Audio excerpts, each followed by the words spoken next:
For the last 3 months, the Royal Marines of L Company have been beating back the Taliban. The commandos have been taking some heavy casualties as they battle to flush out the Taliban from this village and then keep them out. Loimanda was a Taliban stronghold for years, and even though it now lies deserted and in ruins, the insurgents have not given up and are still doing all they can to take it back. Okay, the plan will be to move to the first compound north. I want to move now. We're going to try and draw their fire. We've had more ICOM and they're saying be careful. All right, anybody is PID'd, I want them taken out. I know there's Taliban here because we can hear them on our radio. I join the Royal Marines as they seek out the Taliban on a kill or capture patrol in one of the most dangerous square miles in the world. Tell him to tell his friends, the Taliban, all right, they keep taking my men on and we will kill them, all right, and if you pick up arms, we will kill you as well.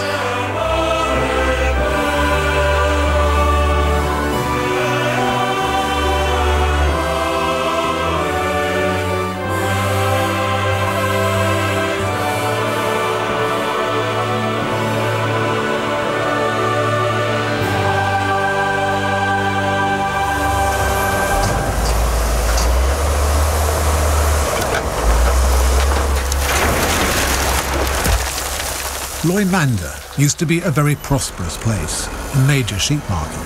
The hope is it will be again.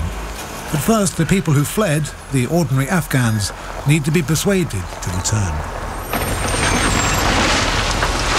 In military terms, of course, it's not just about taking ground, it's a matter of holding it, isn't it? Of course, and that's the phase of the operation that we're in now. We've taken the ground from the insurgents, and now we're in the business of holding it.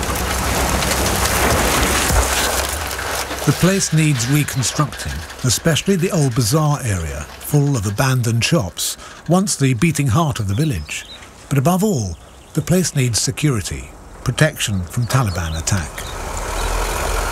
The first thing to be built will be a military checkpoint, a CP. We've got some run-down buildings, they're all going to be flattened, and we're going to begin the construction of a CP here, which is going to ensure that the insurgents don't move back into this area, don't reseed any IEDs, and that the contractors can come in and construct the rest of the Calais so the shops and shopkeepers can move back in.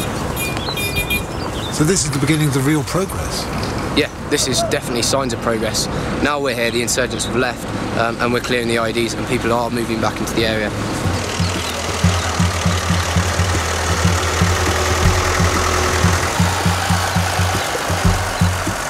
Despite the place being in virtual ruins, some people are already returning. Amongst them, this chap. He used to be a butcher here. How long have you been vacated from this for? 4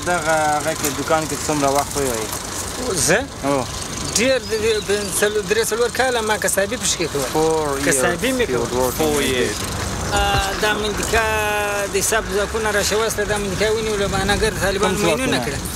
I spent lots of money to build this shop, but if you can see now, everything has been, damaged. Yes, because of the enemy, because of fighting of both sides. Are you planning to move straight back in as soon as it's cleared? Of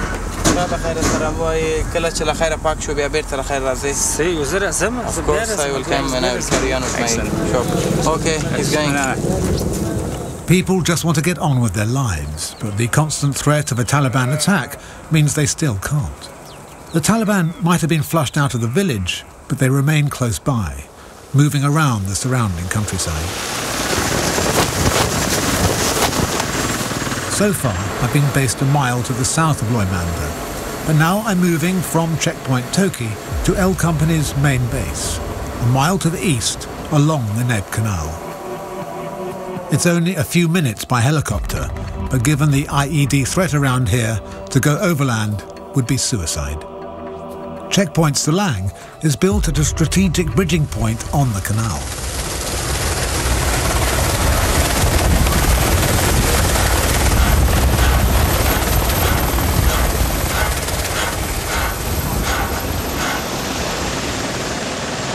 The Marines go out on patrol every day.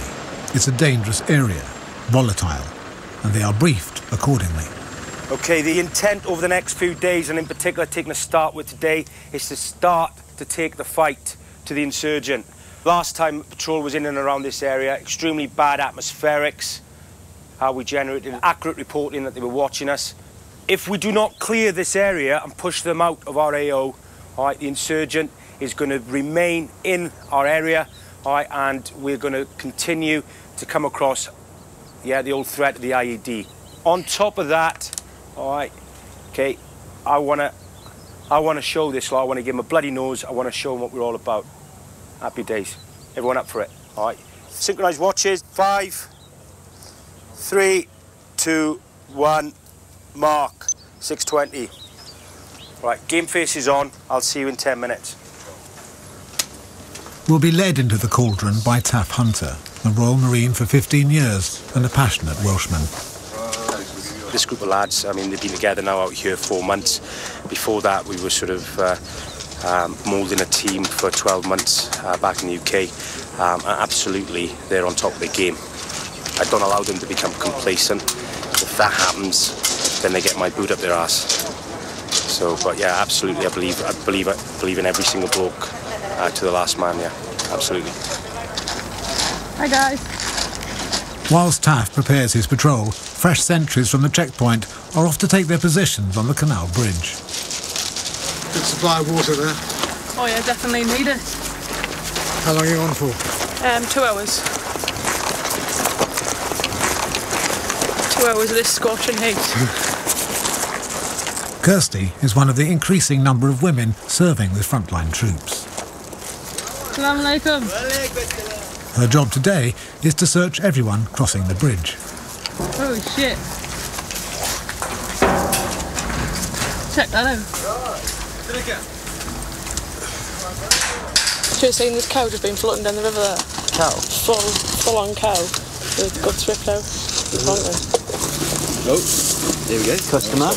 He's going off road, isn't he? So Kirsty, how come you've ended up on the front line in Afghanistan?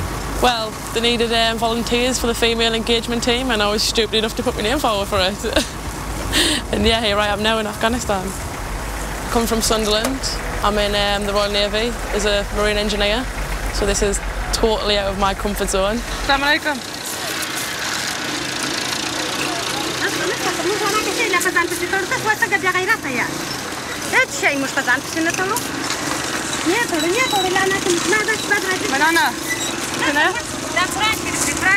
Come on, Nana. She wasn't very happy. No. Kirsty, how do the women normally react to you when you want to search them? It depends. Some of them are quite touchy. Like, sometimes they'll either laugh or cry at you. So you've just got to, like, it's better if you have a terp just to tell them, like, to calm down and stuff. But obviously when we haven't got a terp, I've just got to try and, like, just see it's okay, and hope it's okay, and just search them. Hey, search your woman? Woman? Have you come under fire? Yes, I have, yeah. It was a horrible experience. Yeah, I think it's been about 4 times, 5 times now I've come under fire, and it's not very nice. I kind of just like hit the deck and hide and just let the boys deal with it. Yeah. So that's my kind of way of dealing with it. What's been the hardest? Patrolling, as well as gaining respect from the boys, because obviously the Marines at the end of the day, and they're used to working with just boys, so I think it's a bit hard for them when a girl comes into the situation. Have you cracked it, do you think? Yeah, definitely. How did you crack it? Just mixing in? Yeah, just mixing in, just being yourself, doing exactly what they do out on the ground, like patrolling every day like they do, and just being exactly like them, and that's how you gain respect from them, I think, really. How do you deal with death? I take it to heart quite a bit, like obviously because I'm a girl, and I think it hits me quite hard if I find out like one of the boys who I've worked with has actually died. But I think the boys kind of keep a strong face on the boys because they're Marines and they're trained to do what they're trained to do. But when something happens, I'm just an absolute emotional wreck. It's not very nice at all. And then you've got to kind of think, yeah, right, I'm still here, I've still got 3 months to do, just crack on, and then when I get back home, that's when you start thinking about it. I don't want to take any unnecessary risks, but we've got to take the fight with these fuckers. I don't want our emotions to run away with us. We've got fucking Brewer back at hospital. Alright, sorting himself out. We've got lost Dino, yeah, bless him. So this is an opportunity for us to show them that we're not to be fucking fucked with. Alright, if we get the opportunity to fucking take them out or bring them back here so they can be exploited, then that's what I want to do. Alright, but I need every single one of you with your game face on. Happy days? Good. The sun is now high in the sky. It's going to be hot out there, in more ways than one.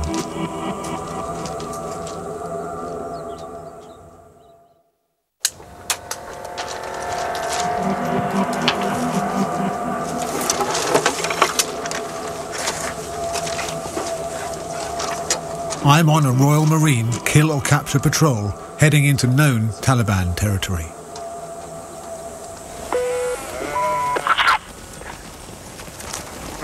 So the patrol starts by going along the Neb, the canal, and making our way towards a group of compounds that the insurgents have been provoking 4-2 Commando on the radio, saying that if we came anywhere near this particular area, they would attack. So this is basically going to test their mettle. Marines today won't be frightened of stirring up a hornet's nest, but this is a case of taking the fight to the insurgency. Another indication that they're on the back foot that we'll see today.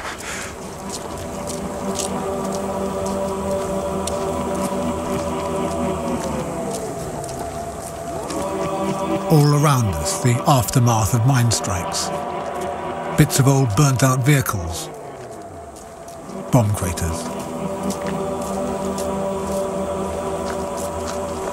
My intention over the coming weeks is to keep pushing it, see if they take us on. I mean, clearly, we can't make this place safer for the people unless we clear the Taliban out. So that's my main aim.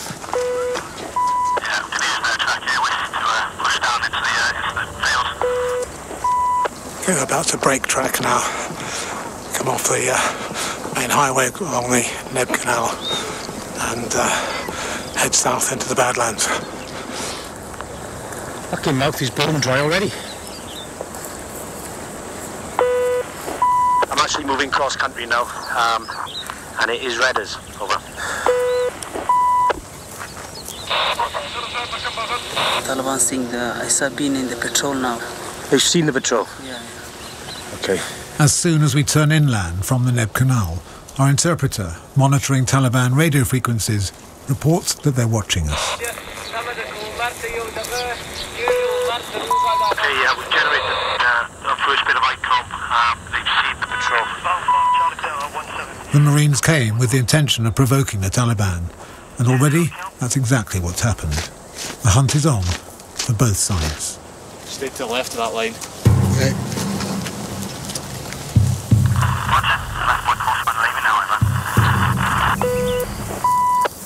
Yeah, we just had ICOM. They've seen the patrol and they get the thing ready.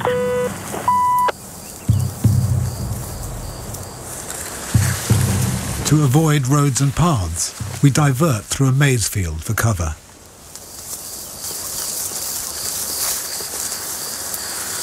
This is absolutely the last place I want to go firm. It's 120 fucking degrees in here. But in these fields, it's twice as hot as it is outside. White's enclosed in here, and it's absolutely unspeakably hot. I was sweltering. Roger, we'll be moving out of this obstacle shortly. We're not too far away from the target compounds. And this is the nature of the operation in Afghanistan during the summer. Stay moving.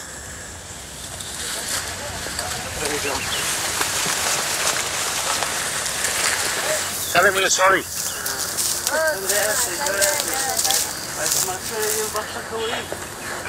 One wonders what these young lads must think. Suddenly out of nowhere, a whole troop of Royal Marine Commandos emerge out of a maize field. I suppose they're used to it by now. But not everyone conceals their contempt for us.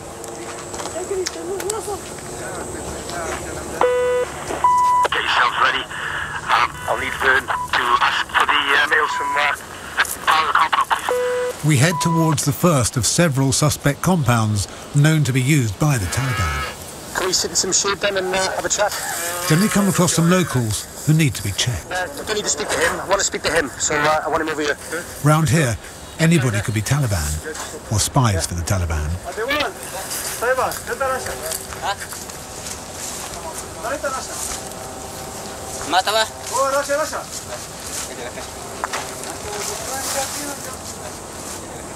Sit down.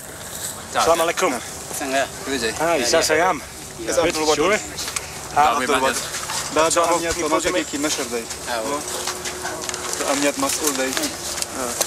So which compound has he come from again? He's not, he's just been cutting grass. He's going back to this one through there. He says he's not sure if anybody's there, just children. If he's working in his fields, we'll let him go on with his work. Banana.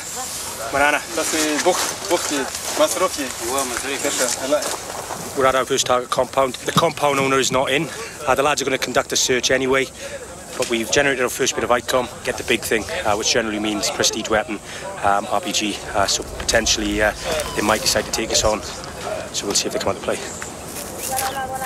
RPG, rocket-propelled grenade, or it could be a mortar or an IED. Whatever the weapons, the Taliban are threatening an ambush. It's now midday. Pretty hot today, Taff. It's got to be sort of pushing 50 degrees.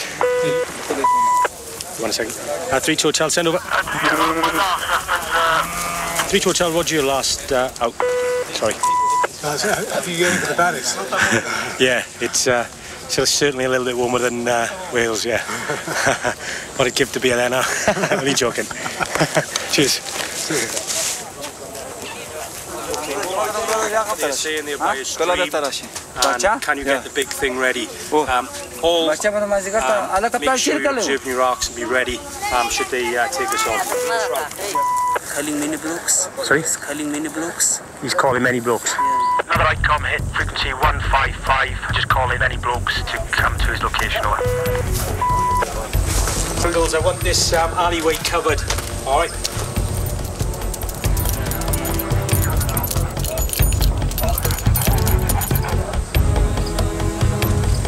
Come in. Come in. Sit down. Suddenly, young men start arriving. Fighting-age males. Sit down. Sit down. Tell him. Not much shooting, but he says that they're still scared to go. Tell him I know that there are Taliban in the area because they've seen us, and they're calling more fighters into the area, into this area, and it's unusual that all these men are turning up. If they don't tell me where they are, I'm going to detain all of them and take them back to the CP. The question.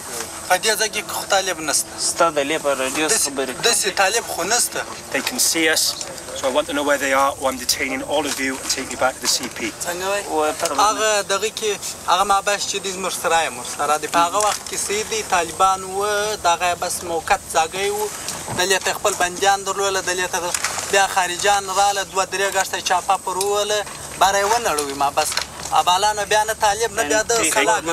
Okay, tell him he's waffling. All right, I want to know where the Taliban are now, or I'm going to detain all of you and take you in for questioning.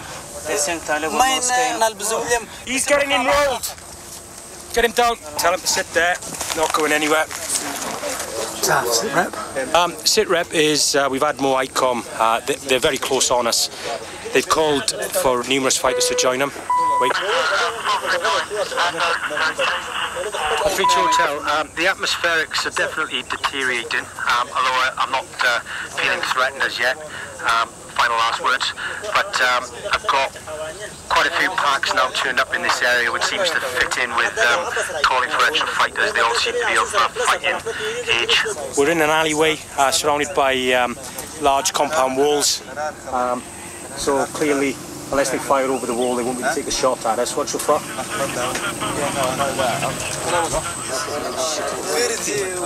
He's working with Taliban. Yeah, he's being detained. Separate him, Whiskey. Send him down there.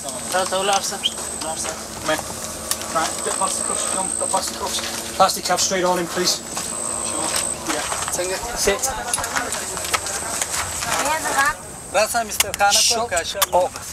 I know there are Taliban here, and they're saying they're going to take us on. Tell him it's not funny. If he finds it funny, I'll detain him and he can come back in as well. The young men are not cooperating. Taff's patience runs out. 3032 Hotel, over. I'm detaining 4 from compound 64. I believe 2 are innocent with information. The other 2 parks are definitely dodgy, and I believe because they are sat in the general area, the other 2 won't give me information. Over.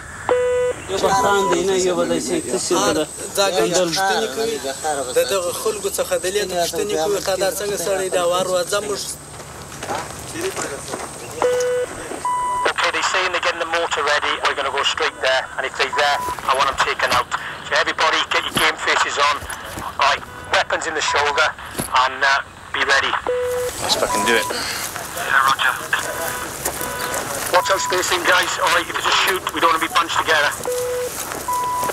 And now the order's gone out. So weapons to the shoulder. And if anything is seen, then a warning shot, superseded by lethal shots. Keep it tight, lads.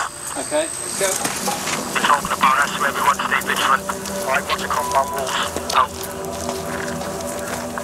Roger, mate, just a bit more on the comp saying you've arrested 4 local people, so they've obviously got eyes on yourself, mate. Roger. I think the key message when I come down here next time, if they don't tell me information about the Taliban, I'm just going to keep arresting everybody that looks at me the wrong way. Over. It's very threatening to know the Taliban are watching our every move, and from very close by. But they can see how well armed we are, so will they take us on? That's the question. Tell him to tell his friends, the Taliban, alright, they keep taking my men on and we will kill them, alright, and if you pick up arms, we will kill you as well. You are Taliban. ومشتدر اوش طالبان د دوی سړی به ولې وي خلا کړی وژلې و موږ په دې خبر چې هغه سړی ول د سړی طالبان سره کار موږ ته طالبان د کیپ راوشه څنګه ولې ست طالبان سره وای کار کې هغه څنګه په دغه کلی کې پښتنه وکړه ما خپل به مسترخانه بس خبره مکو بس کار درلولې سي Abdul, let's go. Abdul, let's go. مخته درځه انګريز I know the Taliban here. They're on the radios saying that they can see us and they're going to shoot at us. He's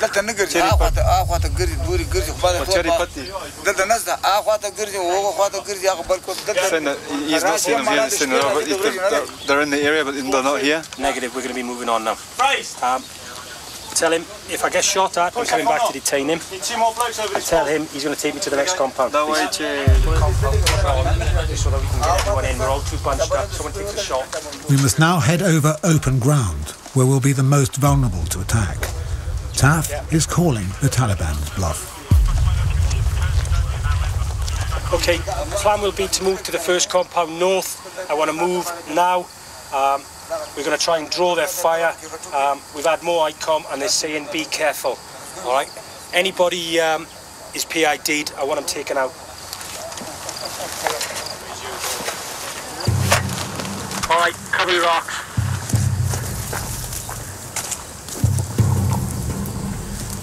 Okay, just cut the pace in front. The detainees are escorted on a safe route, whilst we plunge into another bloody maize field, even hotter than the first one. The last of the suspect compounds is on our right.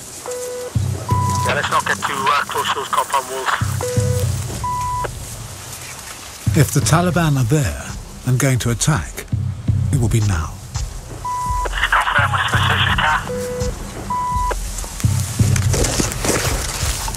This is a case of who blinks first. And Taff, I now know, is not a blinking sort of a bloke.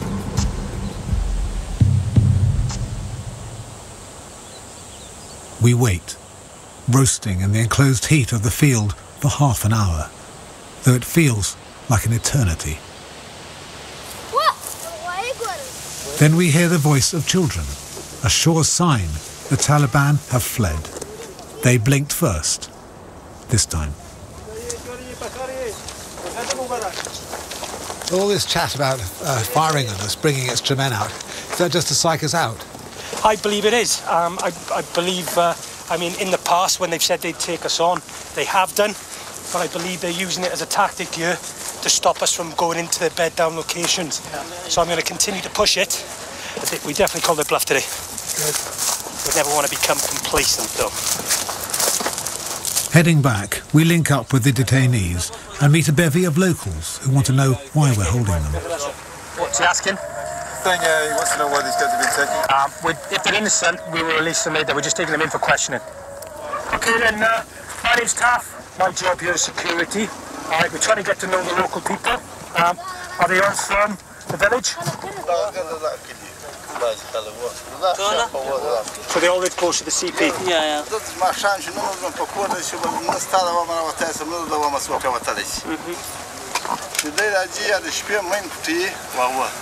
So our intent is first of all to bring security, and to do that we have to keep the Taliban out. What I need from the local people is if they see the Taliban, they need to tell us, because we will keep the Taliban out of the village and we will clear the IEDs.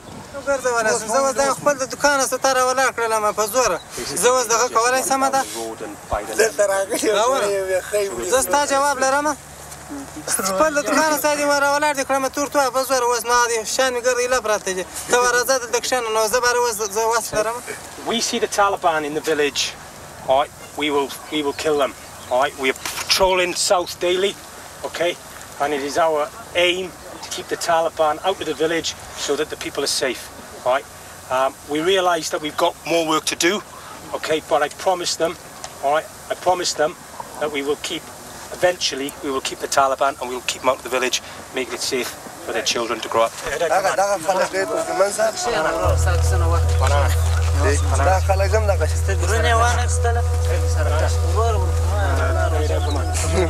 Okay. We head back with our detainees. A 7-hour patrol like this has been emotionally draining, believe me. All the time being told by the Taliban you're about to be shot at, attacked, blown up. It's a constant high-pressure game of cat and mouse. Okay, let's go. For security, the detainees are blindfolded so they can't see inside the British base, and then led away to be interviewed. Fucking outstanding effort all round there, right? Everybody's given me 120%. We've called the insurgents bluff there, alright? They've been gobbing off about taking us on. We waited in the area, alright? We crossed open ground, and it never came. Alright, well done. After questioning, the suspects were released later in the evening.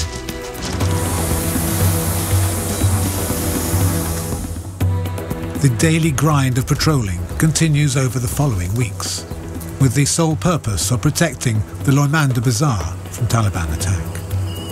IEDs are continually being unearthed, at least 2 a day. It's relentless work, unremitting in the searing heat of an Afghan sun.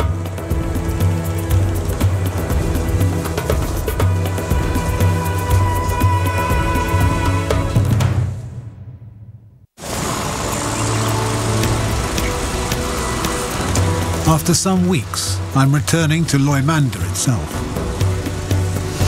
It's only a short trip by road, but it has to be in one of these, a mastiff personnel carrier in case of IED strikes. And no sooner have we set off than we stop. This is Afghanistan, so nothing is ever straightforward. So we was driving along the Neb, and the lead vehicle, the point vehicle, noticed some disturbance in the road ahead, so we've stopped. Can't take any chances. Could have seeded IEDs last night, and so he's just going ahead now on his belt buckles just to check. So even though we're only travelling about 2 or 3 kilometres, it could take hours before we reach our destination. Again, that's just the nature of life in this part of Helmand Province at the moment. What was the ground sign there? Pretty much like this, an area so big, full of the aggregate, so good old paintbrush and just fingertip search it out the way. Yeah. You can't take any chances, can you? No, once it's happy there's nothing there, just give it the old if I don't tread on it and these go over and get hit, then I'm going to be responsible, so hence the old, once I'm happy. Once you're happy, you put your foot down? Yeah. I see what you're saying, all the same though, that's quite... It's probably stupid, to be honest. Eventually, we get going toward Loimanda. It's only a mile away, but it takes us an hour to get there. But 1 mile an hour is quite fast enough over roads the Taliban keep mining. Half of Loimanda can't be lived in because it's still thick with IEDs, which the Royal Engineers are slowly clearing, compound by compound. The old bazaar area, on the other hand, was cleared of mines weeks ago when I was last here. So I'm desperate to see what progress has been made with the shops and market stalls. That's them. Right, guys, that's them across the bridge now, so we'll push out. I head out with the military stabilisation support team. It's been a couple of months since I was last at the Loimanda Calais Bazaar, and the hope was that the bazaar would be up and running sooner rather than later, so I've just come back to find out just what's going on with the bazaar. Well, thoroughly cleared of IEDs, but there's a distinct absence of people. The shops have been tidied up. It's still a ghost town. Lee, I was expecting I might see some of the shops up and running by now. You wouldn't expect this to happen this quickly in the UK, so how people expect it to happen out here, I don't know. Obviously it's quite frustrating, but it will happen. Everything's set in motion to bring this all back to life, but I reckon next time I'm out here, this again will be a thriving village. Okay, shall we push on? Yeah. Okay guys, move. Moving.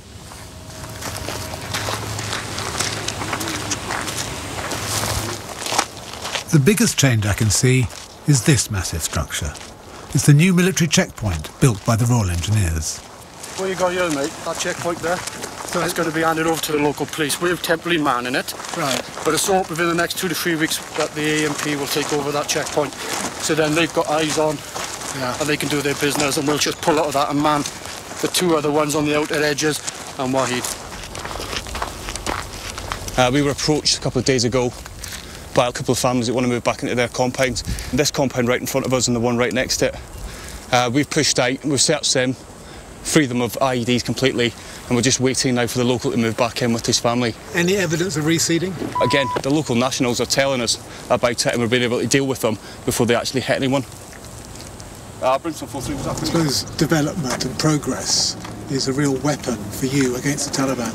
Oh yeah, you can't beat it, because what you got to remember, what's quite key here is, and one of the lines we sort of sell is, we're trying to give you security, but still of your lives. Taliban, all they'll do is take over your compound, which is fact, and everything we say is fact. They tax you on whatever you earn. We don't tax you a penny. We don't ask you for a penny.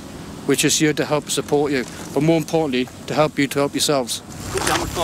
Yeah, just where you see fit, mate. Have you received incoming from the Bowery, Lee? About a week, 10 days ago, had a little pot shot at us. Obviously we returned fire, A&E got in amongst it as well, and they soon run away. So I think that was just to show us that they were still around about. They weren't trying to take us on fully, because the manpower we take on the ground, they're not going to beat us in a fight.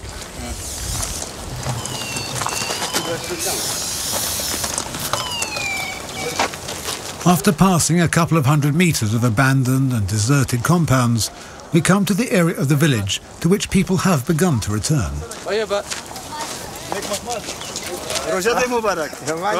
Royal Naval Officer Vern Nicholson is fluent in Pashto and a great favourite with the locals. They even have a special name for him. Sakandar Khan means Alexander the Great, a fantastic compliment. How's it going? Off the press?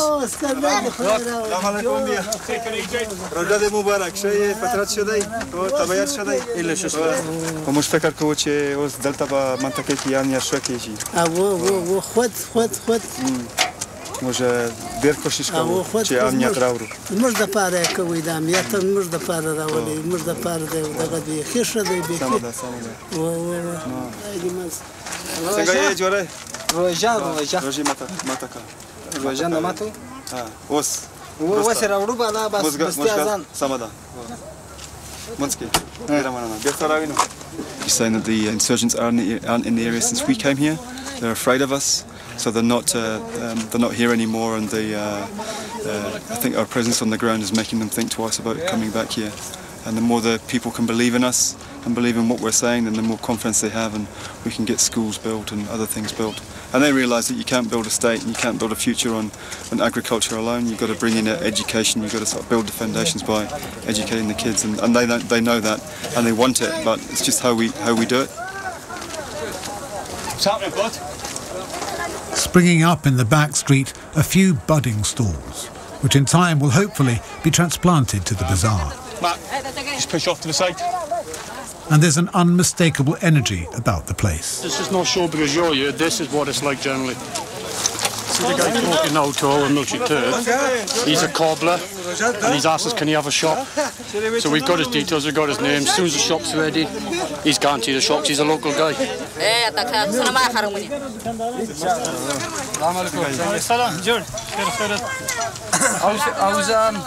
How's chicks?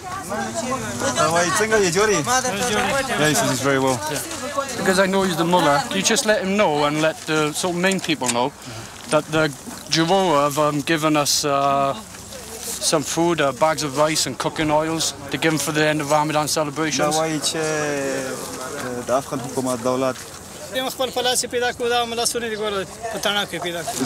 nice that the food's there and the offer's been made by the government, but what they need is security. That's what they really need. They're happy with what's going on here. The security's improving, but it's when unknown people, when strangers come here and they lay mines, and that's when the situation gets worse and things get bad for them. Yeah, we clearly understand that, and it would be a lot easier if Taliban would put a uniform on and give us a fair fight. But like I said before, we're trying to provide security, but not make you feel you're living in a prison.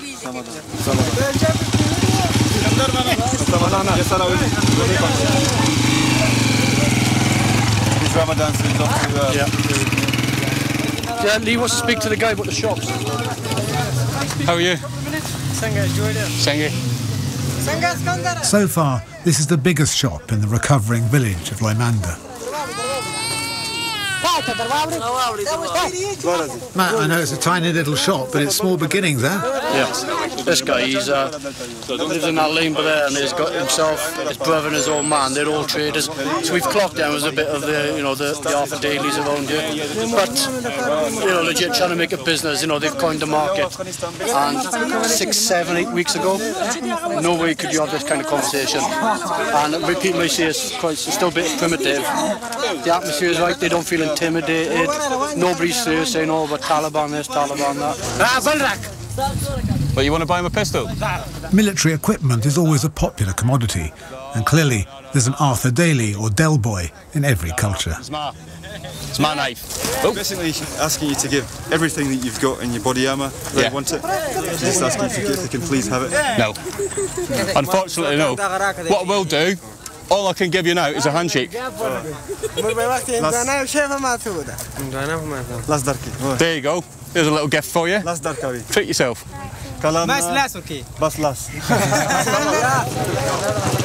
People, you'd have to go bang your doors to get them to come out just to talk to you. But no, look, they can't swamp you quick enough.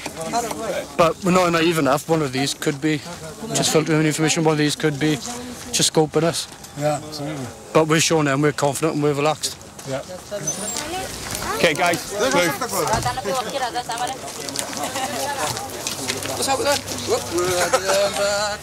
Obviously, it'd be foolish to think, Lee, that the threat is gone. Oh, of course. As you see, the weapon systems and everything we're carrying, anything that's thrown at us, we're able to deal with. However, I'm a happy man every time we go back in and don't use them. Yeah. Okay, it's the next right, mate. As welcome as we're made to feel, we still can't proceed without great care. The last time I came down this street, a local had to guide us around 2 IEDs. We just keep to the right of this marker as we move around. Keep to the right, Matt.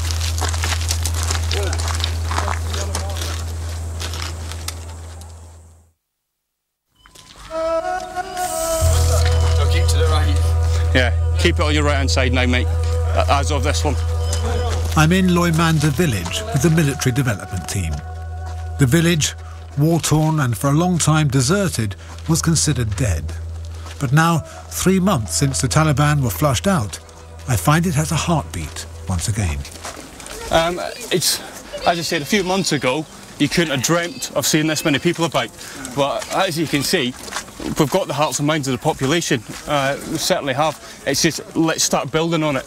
But let's not rush into it and do it all for them, because it won't achieve anything in the long run. Let's let the guys at themselves. Sengi. روزه دی مبارک څنګه جوړ بخیر فطرت څنګه ده څنګه اسکندر طبيعت شو دی اسکندر یم سلام بیا سره دالته مالدري One false leg. If you look at his legs, you see he's got one false leg. That's from an IED that he accidentally walked on. It's a chilling fact of this war that some 80,000 Afghans have now lost limbs to IEDs. Be careful, bucking guys. He's an informer, this guy here. This guy here, he's an informer. Yeah. Probably just got nothing on him, but we all know he is. And we've been watching him for a while, so...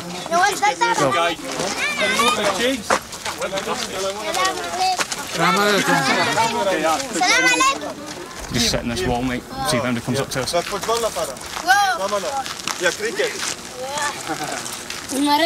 Marai. Bakan. Ay, no bakan. Shirini raka. Shirini raka. Na, biscuit raka. Where did you learn the language? At the Defence School of Languages in Beaconsfield. I did the 15-month course there. Must be incredible help. It is, but it's very hard. What you learn in the classroom is completely different from what you learn here. No. So it's you need to spend a lot of time on the ground getting used to people. Yes. I mean, my Pashto isn't perfect, but I can get the message across, and the longer you spend here, the better you understand people. Even though I'm clearly not from Afghanistan, people think that I'm an Afghan, and they think I'm a Muslim too.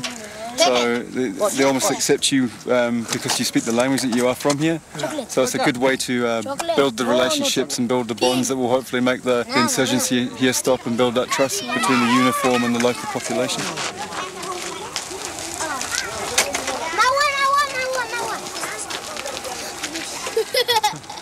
Are you confident that Afghanistan will get on its own 2 feet eventually? In some semblance it will. As far as I'm concerned, as long as once we pull out, the local communities are feeding themselves, looking after themselves. Yeah. For me, that's all I care about. Bigger picture, the politics, I'm very fortunate that I don't have to be involved in that. Yeah. I'm very low level, I'll look at it from one village to the other. Yes.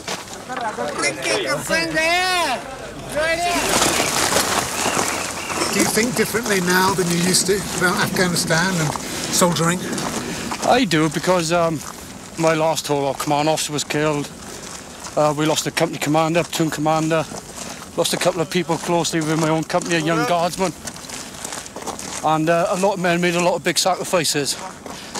Without getting all war story and suppy over it, coming back here now justifies a little bit what they give their lives for. Because I've been lucky enough to come back to the same spot where my guys lost their lives to see where we are now. Yeah. So it brings a bit of a justification, means to an end. Yeah. You know, and I feel, yeah, it was. Obviously, I wish those guys were still alive, but it was. We didn't piss in the wind for no reason.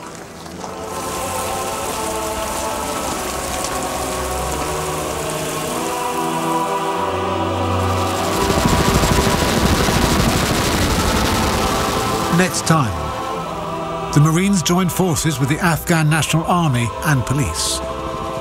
Together, they launch an airborne operation into the Taliban Badlands, north of the Neb Canal.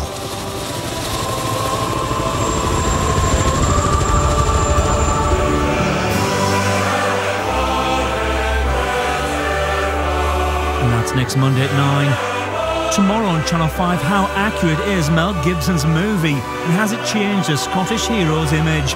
Braveheart, the true story, brand new at 8.